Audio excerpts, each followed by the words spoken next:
What's up? It's Dan from the Philippines, and we just finished up at the liberation of Yunkai, the Philippine qualifiers for the Southeast Asian Open. It's happening in Malaysia. I have here top 8 competitor, Elimar Bitong, and we're going to be talking about his deck, his classic Greyjoy Fealty. Alright, Elimar, let's check this out. Is this the same list you brought to regionals this year? Yes. Exactly the same. Almost the same, except right now I have 3 rattle shirt traders to handle all the Marta attachments, and the new one for Night's Watch, Craven.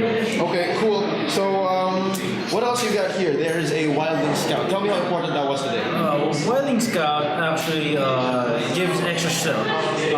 It's cheap, well, a lot cheaper than Serial 4L.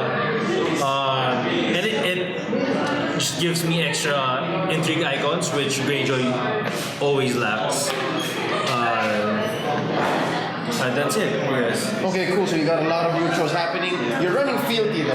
Is it really tight, your neutral suite? Yeah, Fealty made me drop Put to the Sword and Seal of the Hand when I would have preferred to have them. But I don't like the strength reduction from crossing, especially since I'm not a rush kind of Greyjoy. Interesting. So I'd rather have the extra economy for Euron or Balon. Speaking of Euron, you got here Euron, Crow's Eye, alongside We Do Not Sow and Newly Made Lord. Tell me how important that was for you today. Okay, these 3 work together. Basically, Newly Made Lord helps me against Martel to discard Gastron Grey. In one of my games today, Newly Made Lord discarded Gastron Grey twice, and it just helped me smooth the game out. In that game, if I drew Euron early, I could have stolen the Gastron Grey and used it a lot of times against my opponent, since I can cycle it out. Also, We Do Not Sow works well with Euron, besides, of course, from getting rid of the Milk of the Poppy, which just ruins the whole Greyjoy game. Gets rid of the 4 cost locations that are really hard to deal with, especially the Winterfell, which if I get to steal with Euron, it's basically game over for any star matchup. And one important thing the Euron Crow's Eye does is get economy locations from any of my opponents. Basically, if I have Euron choke decks are gonna have a hard time because I'm just gonna keep stealing their location. Alright, so you got here Milk of the Poppy. Most Greyjoy decks don't run it because they're either trying to go rush or trying to kill you. How important was Milk today? Well, Milk of the Poppy answer a lot of things that give Greyjoy trouble, especially Nymeria, Tayin, Mary. Greyjoy really doesn't do too well with the Bara matchup, and this helps a lot, especially if you draw multiple. So I always play 3. But the downside is, since this is an attachment, I had to remove the raiding longships from the deck.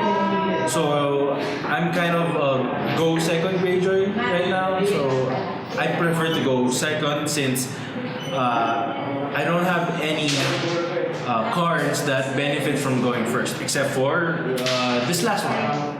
Yes, Kraken's Trust. I have 2 of this for the deck. This is basically for the Rise of the Kraken turn, or a surprise Sea Stone Chair activation. Because right now nobody expects it, so this is a great card. They will often make you go first anyway, since in our meta they know that I like going second even as Greyjoy. So I guess this is a meta call for our local group. That's about it. For everything else in the deck is just the normal Greyjoy stuff, except for these cards. What's different is my deck leans heavier on Euron rather than Balon, because I don't really need to get unopposed. And Euron does a lot for defending intrigue challenges. which is so big, and they're afraid to lose when you run since you can lock them out of a lot of their locations. I even get Winterfell Castle or Winterfell Gates just to lock them out of their unique locations. So the different thing about my deck is it's a heavy reliance on your, especially in the Stark and Martel meta. Alright, let's run through your plots real quick. Let's see what you got as a starter. What do you usually go for? You should go for Noble Cause. Okay. Or if I don't have any of my bomb characters, I have Summons. Summons was chosen specifically for the consistency rather than other plots because since I told you guys I'm not a rush deck. And sometimes I open with this when I really need to go first. Specifically when I have the Sea Stone Chair, Kraken's Grasp, and a character with military icon. So this is calling the banners. Yeah, this is Calling the Banners is the participation prize, by the way, for Liberation of Yunkai. Next, I guess my plots are, this is my board wipes. First Snow of Winter, you know what that does. And Wildfire Assault, Greyjoy mainstay. Of course, you want to keep the board small.